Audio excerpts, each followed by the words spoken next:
Kids Spot. I am so happy to see you today. Are you guys ready to exercise your brain? Because I am. Let's check out our brain teasers.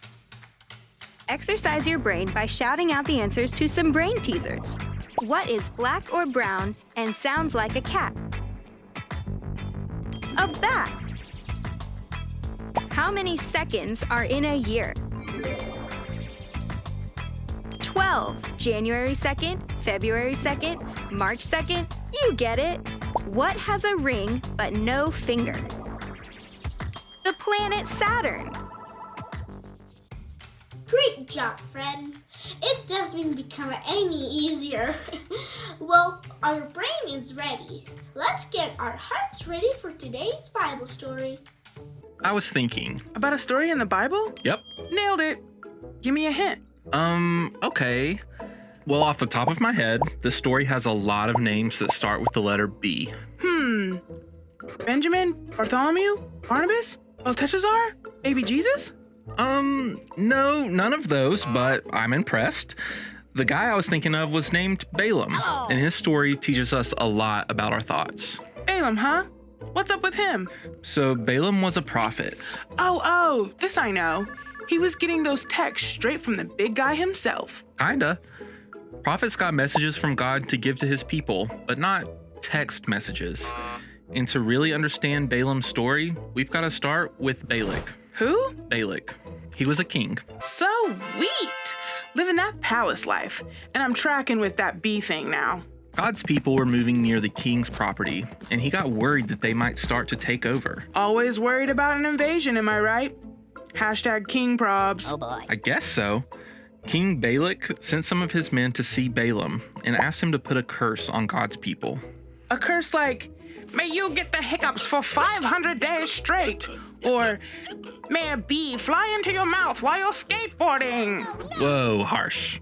Not exactly, but it's safe to say King Balak wasn't wanting good things for God's people. He even offered Balaam money in exchange for putting a curse on them. King Balak making it rain. Oh yeah. Balaam wanted the money, but he told the king he would ask God first if he could do this. And God told him not to do what the king was asking. Could have told you God wasn't gonna go for that, King Bee. Right? When Balaam sent back a no, the king sent more important men with even more money to ask him again. Give it up, man. It's not gonna happen. Oh, dude, he was just getting started. So Balaam asked God if he could do it again. This time, God told Balaam to go back with the men to see King Balak. Load up the car. Road trip. More like load up the donkey. And Balaam did just that. But what he didn't know was that God was sending an angel to go against Balaam on his journey. Oof. Poor Balaam. The crazy part is that Balaam couldn't see the angel. Only his donkey could. What? So the donkey moved 3 times to avoid the angel while they were traveling. And each time he did, Balaam hit the donkey for not going the way he wanted him to. Not cool, dude. What'd he ever do to you? That's what the donkey said. Yeah, that's what the donkey said. Wait. What? The donkey said that? Yep, you heard that right. The donkey talked. Whoa, like in the movies? So that's when God allowed Balaam to see the angel for the first time. He told the angel he would turn around if he wasn't doing what he was supposed to do. But the angel told him to keep going with the king's men, but to only say what the angel told him to say. Talking donkeys? Angels? I bet Balaam was like, sir, yes, sir. Aye, aye, Capitan. When Balaam arrived, King Balak was very happy to see him. Yay. Welcome to the palace, my man. So the king took Balaam up to the hilltop to look out at God's people. And guess what the king asked Balaam to do? Let's see. Easy. To curse the people? You got it. He seriously won't take no for an answer. Balaam talked to God and did what God said, blessing the people instead of cursing them. Okay. Surely King Bee's waving that white flag now, right? Nope. He tried 2 more times, but Balaam still wasn't letting the thoughts of the king's money get in the way of listening to God. Wahoo! Give me knuckles, Balaam. Not so fast. It was great that he chose to listen to God at that time. But later on, the thoughts of that money kept creeping in and getting bigger and bigger. Balaam over there dreaming of a mansion with stables, diamond-studded jet skis, and a bowling alley with golden pins. Not sure exactly what he wanted, but he got sneaky with his curse plan. Instead of cursing God's people himself, he started convincing the people to worship things other than God. Balaam's life like, skirt!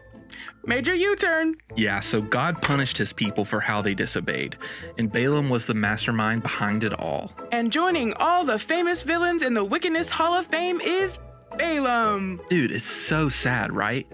Balaam went from listening to God to letting his thinking completely change in the wrong direction. Seriously, not cool, B. Balaam's story helps us see just how important it is to keep our thoughts focused on who we should listen to. There are lots of things out there that can tempt us to do the wrong thing, but choosing to listen to God above everything and everyone else will lead to what's best. It won't always be easy, but it will always pay off when we think about who we're listening to. Can you imagine listening to a talking donkey? Wow, for sure God knows how to make sure we listen. Have you ever felt the pressure to listen to others before listening to God?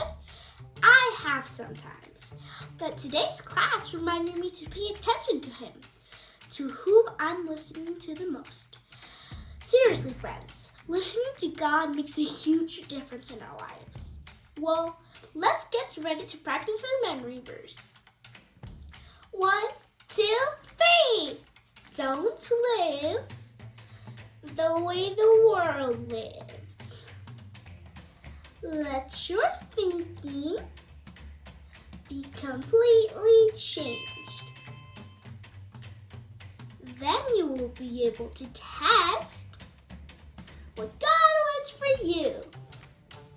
And you will agree that what He says is right.